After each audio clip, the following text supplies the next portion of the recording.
Bonjour, bonjour, le craquage fut total. Je me suis rendu dans mon comic shop local Astro City sur l'île pour me procurer Immortal Hulk Flatline, voilà. Et en regardant dans les rayonnages plutôt bien achalandés de cette échoppe, je suis tombé là-dessus. X-Men Legends numéro 1. Alors la couverture, évidemment, elle crie les années 90, hein. Je l'avais vu passer le projet sur certains sites de news US. Je ne regarde plus trop les news en français. Euh, Parce que j'aime bien voir mes news sans avis parasite. Et du coup, je suis tombé dessus, je me suis dit putain, la couverture elle pète, c'est du Brett Booth. Brett Booth, c'est un. Son nom il est improbable.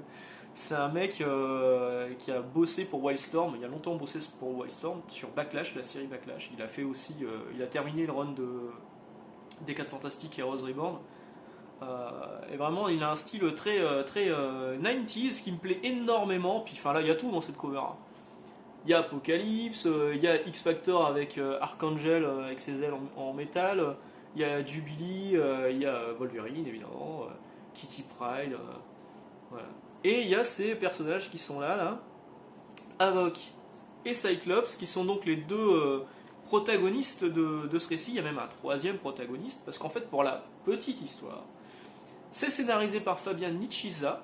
C'est une histoire qu'il avait imaginée il y a déjà 20 ans sur l'identité du troisième frère Summer. Alors maintenant, l'identité du troisième frère Summer, c'est un autre personnage dont le nom m'échappe.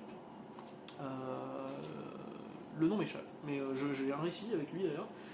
Et donc lui, il imaginait pas du tout que c'était celui-ci, ce perso, ce troisième frère Summer, que c'était un autre personnage qu'il avait déjà introduit dans d'autres récits de X-Men. Et c'est le personnage qu'on voit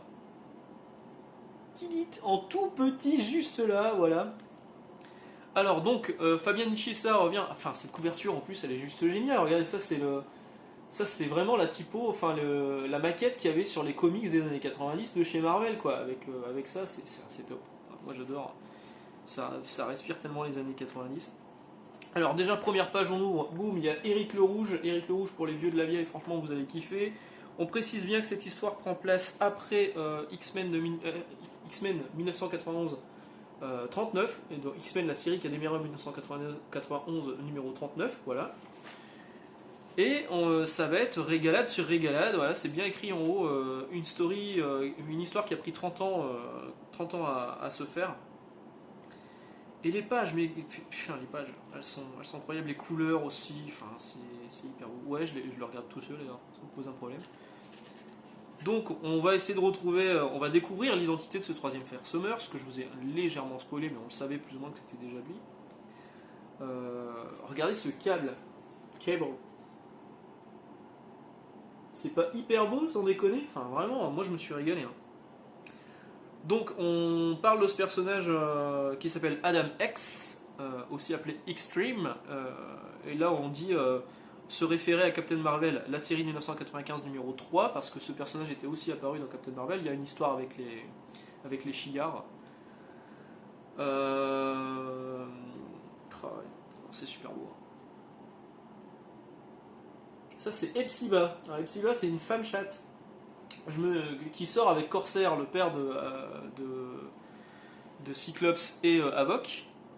Et je me suis toujours dit, elle doit laisser des poils partout, la meuf. C'est pas possible. Enfin, si c'est comme Mich, elle doit faire ses griffes et tout. Ça doit être particulier quand même, non? Non? Puis imaginez, elle s'épile totalement. Elle fait une épilation totale. Imaginez. Elle va ressembler au chat égyptien, là, dégueulasse, tout moche, là. Ceux qui n'ont pas de poils, qui n'ont que la peau sur les os. Alors sur le coup, quand on le voit comme ça, on pourrait se dire ah mais non, c'est le fils de Wolverine dans l'univers Ultimate. Non, non, non, c'est vrai qu'il y a un air, surtout quand il sort les griffes comme ça. Mais son pouvoir, il est plutôt cool en fait.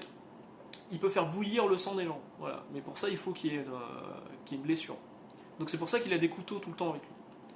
Et c'est plutôt sympa le fait qu'il se découvre. Donc il va se battre avec Havok et Cyclops et il va se rendre compte que ses pouvoirs ne fonctionnent pas sur eux. Parce que Havok et Cyclops, quand ils se balancent les pouvoirs l'un sur l'autre, ça s'annule en fait. Il n'y a rien qui se passe, il n'y a aucun effet. Et ben c'est pareil avec un homme X. Du coup, on se dit tiens c'est bizarre, comment ça se fait que ça marche pas. Et là, boum, il y a Corsair qui arrive, qui va un peu dévoiler l'identité du truc. Alors oui, je spoil un petit peu, mais franchement, on le sait dès le départ, hein.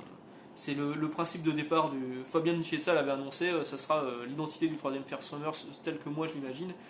Paraît-il que c'est dans la continuité, donc ça se passe vraiment dans les années 90, ça serait dans la continuité, donc il y aura sans doute des, des conséquences sur les comics actuels de X-Men, quoique.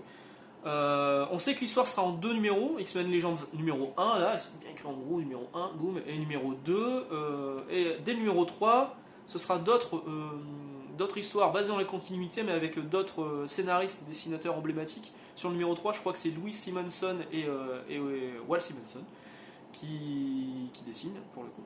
Et ce sera basé sur X-Factor. Factor X, du coup, en français.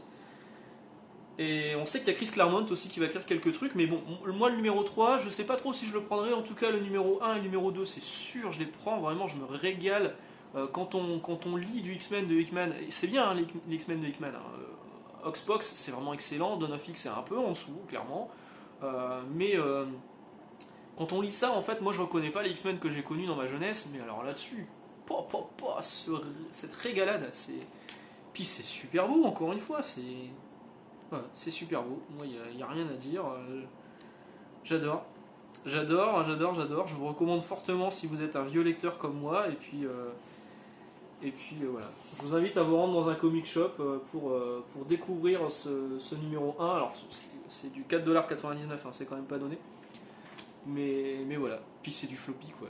Alors vraiment, moi ça me ramène complètement dans les années 90 où j'achetais beaucoup de comics VO en floppy chez les mêmes gars. Alors c'était pas la même boutique, c'était pas Astro City, c'était Dangereuse Vision, mais c'était les mêmes vendeurs, les mêmes fans de comics que j'apprécie toujours aujourd'hui. Voilà, sur ce, je vous souhaite une bonne journée, de bonne lecture et à très bientôt. Ciao.